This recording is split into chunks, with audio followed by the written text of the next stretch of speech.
ప్రతి తండ్రి తన కూతురి పెళ్లిని ఒక పండగలా చేయాలనుకుంటాడు. కానీ ఆ ఒక్కరోజు పండుగ కోసం జీవితాంతం అప్పుల ఊబిలోకి కూరుకుపోవడం న్యాయమేనా? మనం లక్షలు ఖర్చు చేసేది కేవలం 10 మంది బాగుంది అని చెప్పడానికే కానీ, ఆ 10 మంది మీ అప్పు తీర్చడానికి రారు. చాలామంది పెళ్లి ఎంత గ్రాండ్‌గా చేస్తే కూతురు అంత సంతోషంగా ఉంటుందని అనుకుంటారు. కానీ ఇది నిజం కాదు. గౌరవం భోజనంలో లేదు. మీరు 100 రకాల వంటకాలు పెట్టినా వెళ్ళేటప్పుడు ఎవరో ఒకరు ఏదో ఒక వంక పెడుతూనే ఉంటారు. ఆ ఒక్క పూట భోజనం కోసం లక్షల రూపాయలు అప్పు చేయడం వివేకం అనిపించుకోదు. కన్న తండ్రి తన పెళ్లి కోసం చేసిన అప్పులు తీర్చలేక సతమతమవుతుంటే ఏ కూతురు కూడా తన అత్తగారింట్లో సంతోషంగా ఉండలేదు.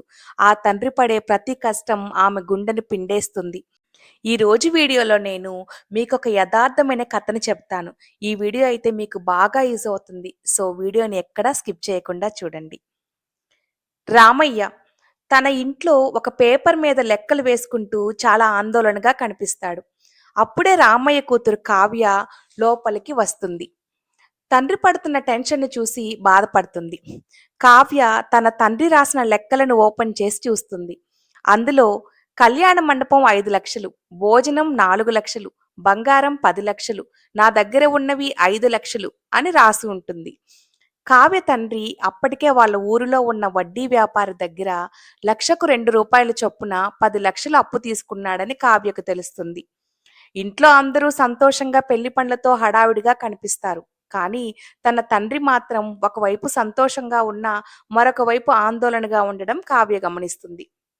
మరుసటి రోజు కావ్య తన తండ్రి దగ్గరికి వెళ్ళి, నాన్న, నా పెళ్లి ఒక్కరోజు కోసం మీరు జీవితాంతం వడ్డీలు కట్టాలా? మీరు పడే కష్టం నాకు వద్దు అని అంటుంది. దానికి రామయ్య, మరి నీ పెళ్లి ఎలా అమ్మా?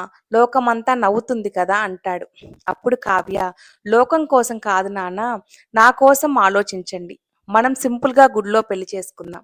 మీ దగ్గర ఉన్న 5,00,000 రూపాయలను నా పేరు మీద ఫిక్స్డ్ డిపాజిట్ చేయండి. రేపు నాకేదన్నా కష్టం వస్తే ఆ డబ్బు నన్ను కాపాడుతుంది కానీ ఈ ఆడంబరం కాదు. అలాగే మీరు తీసుకున్న అప్పును తిరిగి ఆ వడ్డీ వ్యాపారికి ఇచ్చేయండి. మీరు నా పెళ్లి కోసం ఎలాంటి అప్పులు చేయాల్సిన అవసరం లేదు అని చెబుతుంది. రామయ్య కళ్ళు తెరుచుకుంటాయి. సింపుల్‌గా పెళ్లి జరుగుతుంది. రామయ్య ముఖంలో ఇప్పుడు అప్పు భయం లేదు. ఒక తండ్రిగా కూతురి భవిష్యత్తుకు భరోసా ఇచ్చానన్న తృప్తి రామయ్యకు మిగిలిపోయింది. గుర్తుంచుకోండి, పెళ్లి అనేది ఒక పవిత్ర బంధం. అదొక ప్రదర్శన కాదు. లోకం ఏమనుకుంటారో అని ఆలోచించడం మానేయండి. రామయ్య లాంటి తండ్రులు మన సమాజంలో ఎందరో ఉన్నారు. కేవలం లోకం ఏమనుకుంటారో అనే భయం వారిని అప్పుల పాలు చేస్తుంది.